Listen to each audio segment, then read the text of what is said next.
इसलिए मेरी गुजारिश है, इज्जत किया करो बाप की, कदर किया करो माँ की। ये बहुत कीमती रिश्ते हैं, बहुत कीमती रिश्ते। सुना होगा एक दिन हजरत मूसा कलीमुल्लाह ने अर्ज की थी, मेरे मालिक वो बंदा कौन है जो जन्नत में मेरे साथ रहेगा? अल्लाह ने फरमाया महबूब मूसा देखना चाहते हो? कहा जी। कहा फला मकाम पे चले जाओ, उसकी दुकान है। गए, जाके देखा गोश्त काट रहा था, चक्कर में थे कौन सी नेकी इसने की है कि कलीम के साथ जन्नत में रहेगा। आप बैठ गए, बताया नहीं मैं कौन हूं, वो भी नहीं जानता था चेहरे से। बैठे रहे, सुबह से शाम हो गई, गोश्त काट के बेचता रहा। आपने देखा कोई नेकी भी इसने नहीं की। फिर सोचने लगे शायद रात को ये कयाम करता होगा। जब वो दुकान बंद करके चलने लगा ना, तो आप भी पीछे पीछे हो लिए। अब आपका तो वो अपना वतन था नहीं, उसने आपको चलते देखा, चेहरा नबी का चेहरा था, और नबी के चेहरे में वो कशिश होती है जो उसे देखता है देखते ही रह जाता है। देखा, कहने लगा ओ हसीन चेहरे वाले, कहीं बाहर से आए हो? फरमाया जी परदेसी हूं। कहा अच्छा, वो लोग कितने अच्छे थे? कहा परदेसी हो? कहा हाँ। कहा फिर? कहा अगर इजाजत दे तो एक रात तेरे घर गुजारना चाहता हूं। उसने कहा ज़हे नसीब, मेहमान मेरे घर आए। ले गया बुला के। आप इस मकसद से गए थे कि देखें कौन सी इबादत करता है? फरमाते मैं देखता रहा। घर में गया, उसने जाके सबसे पहले खाना पकाया, तैयार हो गया खाना। आके कहता है मेहमान माफ करना, अगर तुझे अकेले खाना है तो अभी खा ले, और मेरे साथ खाना है तो इंतजार करना पड़ेगा। तो हज़रत मूसा सोचने लगे कि हो ना हो इसी बीच में कोई नेकी करता है। फरमाते उसने खाना बनाया, तैयार किया खाना, तो उसने फिर उसकी बूढ़ी माँ जो बहुत कमजोर हो चुकी थी, किताबों में यहाँ तक लिखा है कि पुटरिया में टंगी हुई थी, वो पुटरिया उतारी, उतारने के बाद उसे रखा, उसका मुंह धुला, खाना आगे रखा, अपने मुंह से चबाता और उसके मुंह में लुकमे देता। अल्लाह के कलीम देख रहे हैं सारा मंजर देख रहे हैं। जब वो खा चुकी, उसने कहा बेटे मैं खा चुकी, अब तू खा ले। उसने कहा, फिर वो औरत ने जब खाने के बाद ना हाथ उठाए, वो कुछ कह रही थी, वो बेटा हंस रहा था। हजरत मूसा कहने लगे क्या कहा तेरी माँ ने? उसने कहा छोड़िए जनाब, ये तो ऐसी बातें करती है। कहा क्या कहा? कहने जब ये दुआ के लिए हाथ उठाती है तो वो मांगती है कि जो समझ में नहीं आता मिल जाएगा। कहा क्या? कहा जब भी हाथ उठाती कहती है अल्लाह मेरा बेटा खिदमत करता है, इसके बदले में बस इतना चाहती हूं कि जिंदगी में मुझे मूसा का चेहरा दिखा दे और मेरे बेटे को जन्नत में मूसा का साथ अता फरमा दे। वो हंस के कहता देखिए जनाब, ये मेरी माँ ऐसी दुआ करती है, क्या ये हो सकता है? कहां कलीम, कहां मैं, और ये मेरी माँ का तो हाल देखो, बेटे से कितना प्यार करती है, जन्नत में कलीम का साथ मांग रही है। इतना सुनना था, अल्लाह के नबी की तबस्सुम आया चेहरे पे, मुस्कुरा के उठे, कहने लगे परेशान क्यों होता है? ले आज तेरे आज रब ने तेरी माँ की दुआ कबूल कर डाली है। कहा कहना क्या चाहते हो? कहा जो तेरे सामने बैठा है ये कोई और नहीं है बल्कि अल्लाह का कलीम मूसा आया है। कह दे इससे तू भी दीदार कर ले, ये भी दीदार कर ले, और रह गई जन्नत में जाने की बात, तो रब ने बता दिया है जन्नत में मेरे साथ कोई और नहीं रखेगा बल्कि तू ही रहे। अल्लाह अकबर। ये माँ होती है जो गैर मुमकिन को मुमकिन बना देती है। हाँ, गैर मुमकिन को मुमकिन बना देती है। कहा था ये कहती है हो जाएगा ऐसा, फरमाया हो चुका है। अल्लाह अकबर। ये माँ है, मगर मसला ये अलग है। हम वहां जा रहे हैं तावीज़ कराने, जिसके हाथ में 10 अंगूठी हैं, बाल कमर तक हैं, ठीक है, और मूछें यहाँ तक आ रही हैं, दिल में नमाज पढ़ता है, जाहिर में खाना खा रहा है, यहाँ बैठे बैठे हरम के कुत्ते मार रहा है। उसके पास जा रहे हो भाई, उसके पास जा रहे हो? ये उलमा बैठे हैं, जिम्मेदारी के साथ कह रहा हूं। एक तरफ अगर 70 वली बैठ जाएं और तेरे हक में बद्दुआ करें, दूसरी तरफ तनहा तेरी माँ जिसके नाखून में गोबर, हाथ में मिट्टी लगी हो, कपड़े भी कई जगह से फटे हों, बुढ़ापे की झुर्रियां माथे पे हों, कोई शबाब कोई जाहिर खूबसूरती का ना हो, कोई सफाई सुथराई भी ना हो, फरमाया गया 70 वली बैठ के तेरे हक में बद्दुआ करें। एक माँ बैठ के तेरे हक में दुआ करने लग जाए, अल्लाह 70 वलियों की टाल देता है, एक माँ की नहीं टाला करता। ये माँ होती है, इसलिए कदर किया करो माँ की, इज्जत किया करो माँ की। अल्लाह से दुआओं में मांगा करो, अल्लाह में माँ बाप का फर्माबरदार बना, वरना आप कलम वाले हो, कोट वाले हो, जायदाद वाले हो, कुछ भी हो, माँ बाप के नहीं हो तो कुछ भी नहीं हो, कुछ भी नहीं। आज जेब पे कलम लग जाए ना, जेब पे जरा सा कलम लग जाए तो फिर उसकी सारी पावर अब्बा को ही दिखा रहा है, अब्बा को दिखा रहा है। अगर बाप ने कह दिया लल्ला इधर को हटिए, ये लल्ला इधर को हटिए, कह रहा दिखते नहीं हो, ड्रेस गंदी कर दी।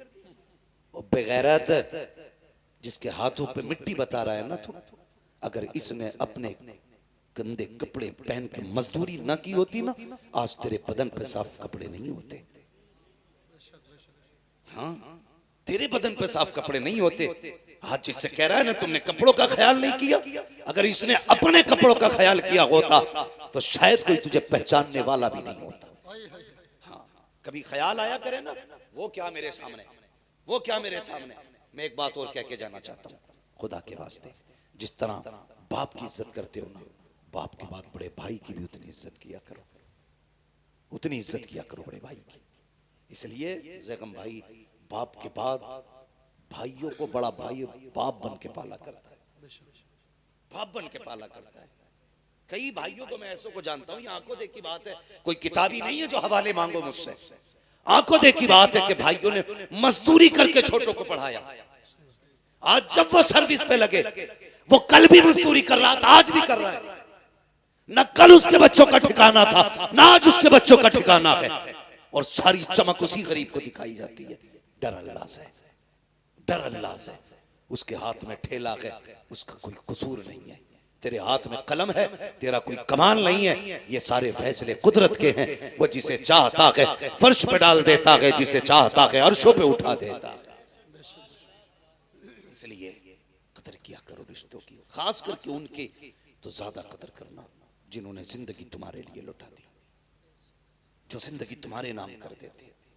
एक जमीन के इतने से टुकड़े की खातिर किसी पे हाथ ना उठाना, मेंढ की खातिर, कमरे की खातिर, बिस्तर की खातिर कभी ना लड़ना। सब्र रखा रह जाएगा, सब्र रखा रह जाएगा। ये रिवायत हजरत अली की तरफ भी मंसूब है और हजरत मूसा कलीमुल्लाह की तरफ भी मंसूब है कि दो लोग आपस में जमीन के लिए लड़ रहे थे। एक कहता था मेरी है, दूसरा कहता था मेरी है। तो हजरत मूसा कलीमुल्लाह आगे, वो कहने लगा कि आप फैसला कर दें जमीन किसकी है। आपने फरमाया जमीन तू ही बता किसकी है। जमीन ने सबक सिखाने के लिए एक जवाब दिया था। उसने कहा इन दोनों से कह दो, ना मैं इसकी हूं ना मैं इसकी हूं, इन्हें बता दो ये दोनों ही मेरे हैं। जमीन किसी की नहीं हुई है, सब जमीन के होने हैं, सब जमीन के होने हैं। इसके लिए ना लड़ा करो। ये तो आई गई, तुमसे पहले नवाबों के पास तो इतनी थी कि वो चल नहीं पाते थे अपनी जमीनों में, घूम नहीं पाते थे अपनी जमीनों में। 600 नौकर रहते थे उनके दरबारों में, खाली जमीन देखने के लिए। हैं? आज 4 बिगल्ली है, फट गया, रोड पे आ गई तो मर गया। फिर कद नीचे थोड़ी आ रहे हैं अगर हाईवे पे आ गई है तो। सही है बात। 4 बिगल्ली हाईवे पे आई है, मर गया, 3 करोड़ का रेट मिल गया। तू 3 का ना 30 करोड़ का बेच ले, और कफन में जब लिपट के जाए हम तेरे हाथ देखने आएंगे कितने लेके जा रहा है, कितने छोड़ के जा रहा है। कुछ नहीं लेके जाओगे, सिर्फ अमल लेके जाओगे, दुआएं लेके जाओगे अपनों की। किसी का दिल रखा है तो वो खुशियां आप लेके जाओगे, किसी को दुख से निकाला है तो वो मुबारकबादियां आप लेके जाओगे। वरना मैं ऐसे जनाजे भी मैंने देखे। एक साहब का जनाजा जा रहा था तो एक गैर मुस्लिम आया, बोले जरा रोको रोको, इनका जनाजा नीचे रखो, मुझे मुंह देखना है। लोगों ने रख दिया, यार करीबी है, पड़ोसी है, देखना चाह रहा, दिखा दो। जानते हो उसने कफन हटवा के क्या कहा था? उसने कहा था प्रधान वो जमीन के कागज किधर हैं जो तुमने मेरी जमीन पे कब्जा किया था। बेटों की शर्म से नजरें झुक गई थी। ये आंखों देखी वाली बात कर रहा हूं। वो कह रहा था वो जमीन किधर है जो तुमने मुझसे जबरदस्ती ली है, लेके जा रहे हो या छोड़ के जा रहे हो? ओ भाई, अगर किसी ने जनाजा रोक के इतना कह दिया तो समझ लेना ना दुनिया में खैरियत है ना आखिरत में खैरियत है। ना आखिरत में खैरियत ना दुनिया में खैरियत। ऐसी जिंदगी जी के जा, तेरे जनाजे के पीछे कोई यतीम रो के कहे अफसोस रोटी खिलाने वाला चला गया, अफसोस कोई पानी पिलाने वाला चला गया, अफसोस ईद पे कपड़े बनाने वाला चला गया। ऐसी जिंदगी जी के जा, कसम से कोई तीजा करे ना करे, कोई 40वां करे ना करे, बरसी की फाता हो ना हो, अपने पीछे ऐसे लोग छोड़ जाओ जो कहे मालिक हमारा सहारा गया है, कब्र में अपनी रहमत का सहारा देते। 40 में एक जगह है और गरीब यतीम की एक दुआ अपनी जगह पे असर लगा। इसलिए अपने पीछे से छोड़ के जाओ। मेरे हुजूर का जनाजा उठाना, अबू बकर सिद्दीक साथ में थे, गौर से सुनना। अबू बकर सिद्दीक साथ में थे, घर में से चीख के रोने की आवाज आई। फरमाने लगे कौन रोया? तो देखा एक बच्ची रो रही थी। तो आपने फरमाया क्या बात है? उसने कहा हम इसलिए रो रहे हैं, हमारे घर में कोई नहीं था करने वाला, मैं और मेरी दादी थी। हुजूर हमारी बकरियों का दूध निकालने आया करते थे, आज के बाद हमारी बकरियों का दूध कौन निकालेगा? मैं छोटी हूँ, दादी बूढ़ी, हम तो भूखे रह जाएंगे। अबू बकर सिद्दीक ने बच्ची को सीने से लगा के कहा था, बेटी परेशान मत होना, ये हुजूर का करम है कि जाते जाते अबू बकर को तेरे घर का पता दे जा रहे हैं। अबू बकर को तेरे घर का पता दे के जा रहे हैं। फरमाने लगे बेटी आज के बाद अबू बकर आया करेगा। पूरी दौरे खिलाफत में आप उनके घर जाते, बकरियों का दूध दूते और उनको दे के आया करते थे। यार कम से कम ऐसी जिंदगी गुजार के जाओ, ऐसी जिंदगी गुजार के जाओ। हम तो अगर यतीमों पे हाथ भी रखते ना तो कैमरा पहले लगाते, फोटो पहले लेते थी। मैंने यतीम के सर पे हाथ रखा, मैंने गरीब को सीने से लगाया। ये क्या मसला है? पढ़ो ना आप तारीख। मदीने शरीफ में ना एक ऐसी बूढ़ी भी थी जिसका कोई नहीं था। जब काम तकसीम हुए ना, हजरत उमर फारूक आजम और सहाबा कैसे लोग थे, कैसे लोग थे, नेकियां ढूंढा करते थे। कहीं काम मिल जाए ऐसा जिससे नेकी में, भाई से सही कर लो यार, कहीं काम मिल जाए ऐसा जिससे नेकी। पता चला एक बूढ़ी है जिसका कोई नहीं। हजरत उमर गए, दरवाजा खटखटा दिया, आवाज आई कौन? का मां तेरे दरवाजे पे आया हूं, मैं इजाजत दे तो आज से तेरा काम करूंगा, तेरे घर का काम आज से मैं किया करूंगा। बूढ़ी ने कहा नहीं बेटी, नहीं बेटे, तू घर के मेरे काम मत करना। आपने जिद की सिर्फ इसलिए ताकि नेकी मिल जाए किसी की मदद की। तो बूढ़ी कहने लगी तू है कौन? कहा अम्मा मुझे उमर कहते हैं, मुझे उमर कहते हैं, माँ इजाजत दे तेरे घर के काम करूं।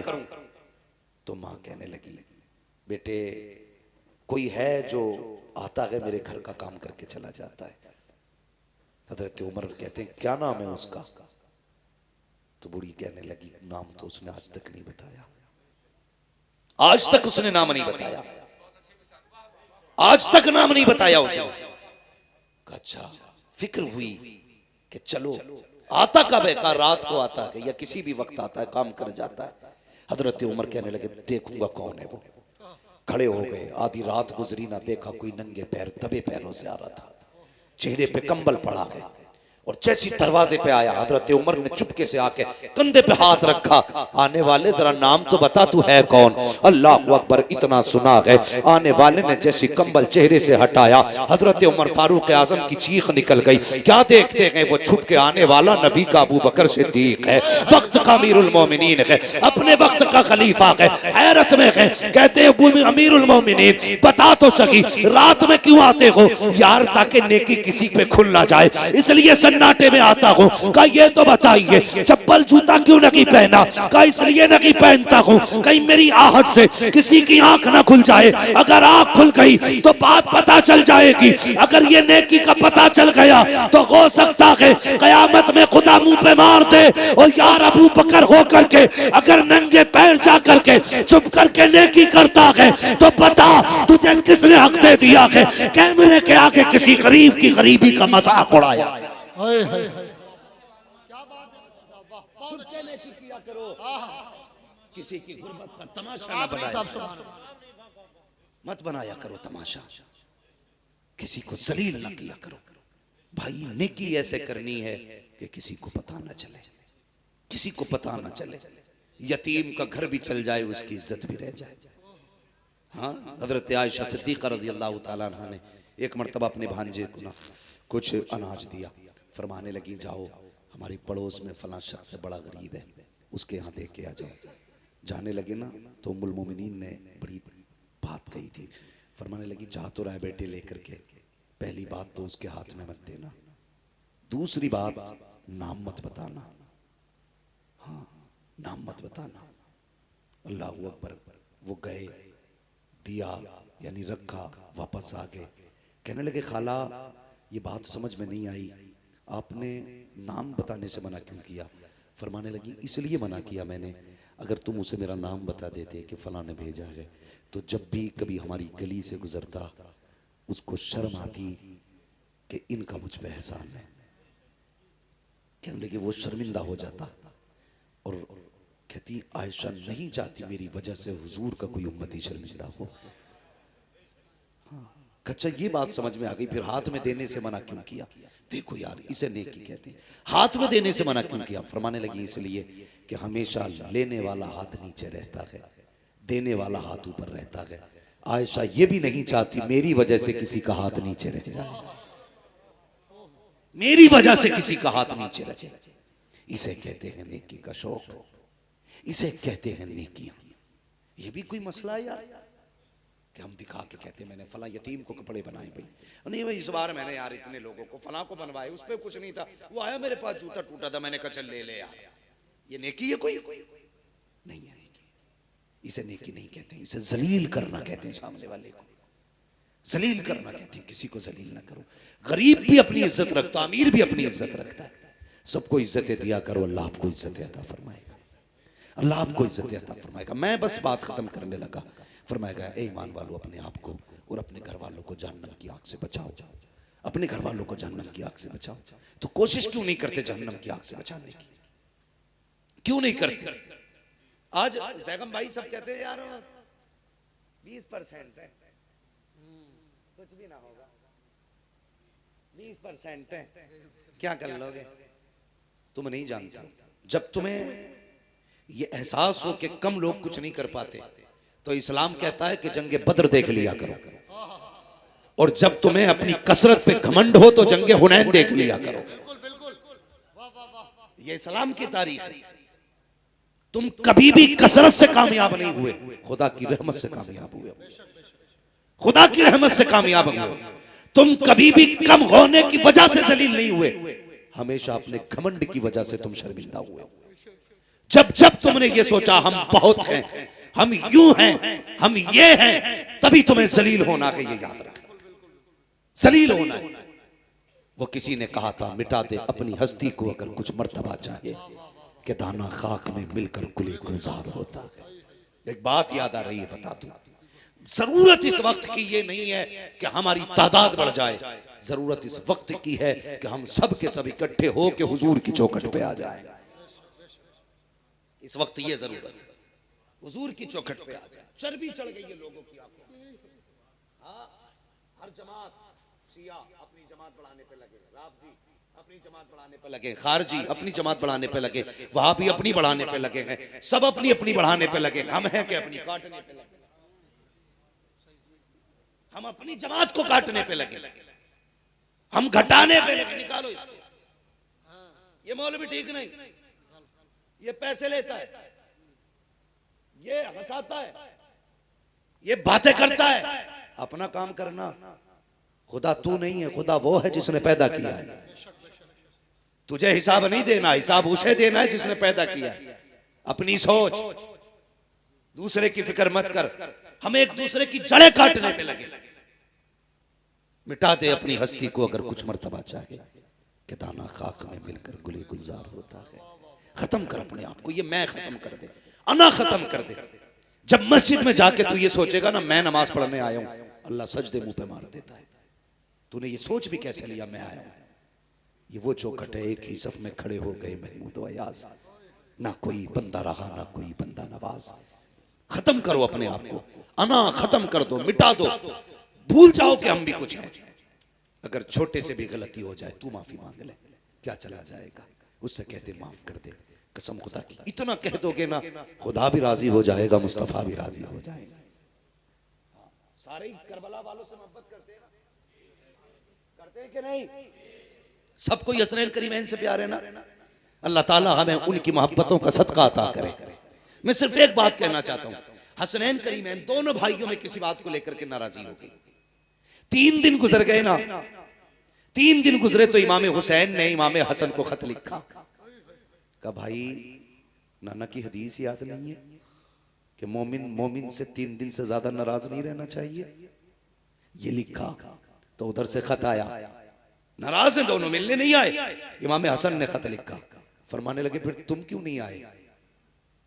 तुम मुझसे कह रहे हो ना कि नाना ने कहा 3 दिन से ज्यादा नाराज नहीं रहना चाहिए, तो तुम ही आ जाते। इमाम हुसैन ने खत में लिखा, भाई फरमाया गया जो पहले रूठे हुए को सलाम करेगा पहले वो जन्नत में जाएगा, बाद में माफ करने वाला जन्नत में जाएगा। कहते मेरा जी चाहता है भाई पहले आप आ जाओ ताकि मुझसे पहले जन्नत में आप जाओ। यार ये वफाएं थी, ये मोहब्बतें थी, और ये एक दूसरे के लिए इज्जतें थी। कहते मैं नहीं चाहता मुझसे पहले, मैं आपसे पहले छोटा होकर जन्नत में जाऊं, मैं तो ये चाहता हूं आप बड़े हैं, पहले जन्नत में आप जाएंगे, आपके पीछे पीछे आपका छोटा भाई हुसैन जन्नत में जाएगा। हम देते हैं अपने बड़ों को। हाँ माफ कर लिया, बिता दो अपनी आना, खत्म कर दो, कुछ भी नहीं हो, फिर जी के देखो। कसम खुदा की खा के कहता हूं, मिंबर पे बैठा हूं, जो मजा फकीरी में जीने का है ना वो किसी शहनशाही में नहीं आता। एक बुजुर्ग गुजरे, थके तो नहीं अभी आप लोग? जरा सारे कहते हैं या रसूल अल्लाह। हाँ थकना तो मुझे चाहिए, मैं उड़ीसा से चल करके आया और अभी सोया नहीं हूं मैं 1 घंटा भी, 24 घंटे से ऊपर जागते हुए हो गए। मगर ये है बहुत अच्छा आप सुन रहे हैं, अल्लाह आपकी समातों को सलामत रखे। हाँ माशाअल्लाह, अल्लाह सलामत रखे। तो थोड़ा सा जरा आप अच्छा सुन रहे हैं इसलिए मैं बात बढ़ा दे रहा हूँ। हजरत की भी गुफ्तगू होनी है, हालांकि ये बात मुझे नागवार गुजर रही है। हाँ मुझे एक एहसास हो रहा है कि हमारे जमात के बुजुर्ग बैठे हुए हैं। घर है तो क्या हुआ, है तो मौलाना एहसान, ये ख्याल रखिएगा। लोग कहते हैं घर की मुर्गी दाल बराबर, दाल बराबर तो होती है लेकिन पता है ना क्या खाती है, कितना खाती है? तुम खा जाते हो, तुम्हें नहीं लगता असर, मुर्गी क्या खाती है ये पता होना चाहिए, है जी। जरा गौर करें, हजरत तशरीफ फरमाएं, बस मैं बात पूरी करने लगा हूं भाई, जरा तवज्जो करें। कोई मसला नहीं है, आप 10 रुपए भी ना दें, खाली सुभान अल्लाह कहते रहें। मैं आ गया हूं मोहब्बत में आपके, ये बात मैं इनसे कह रहा हूं अपने भाई से, बाकी आपसे सिर्फ इतनी गुजारिश है, बात सुन लें। कोई बात नहीं, जब दिल करे तब दे दिए, खाते में डाल देना, कोई मसला नहीं है। इनसे बड़ा गहरा ताल्लुक है, मोहब्बत है मुझे। अल्लाह सलामत रखे मेरे शुएब भाई को और इनके पूरे परिवार को, इनकी फैमिली को। अल्लाह खुदा की रहमत है, अल्लाह ताला अपनी रहमत अता फरमाए। बस मैं अर्ज कर रहा था कि अपने आप को मिटाना भी कोई चीज होती है। एक बुजुर्ग गुजरे, हजरत अब्दुल्लाह इब्न जुबैर, बड़े पाए के बुजुर्ग गुजरे, गालिबन सिलसिला चिश्तिया या कादरिया में ये बुजुर्ग हुए। इन्होंने ना सिर्फ इस ख्याल से शादी नहीं की थी कि अगर मैं शादी कर लूंगा तो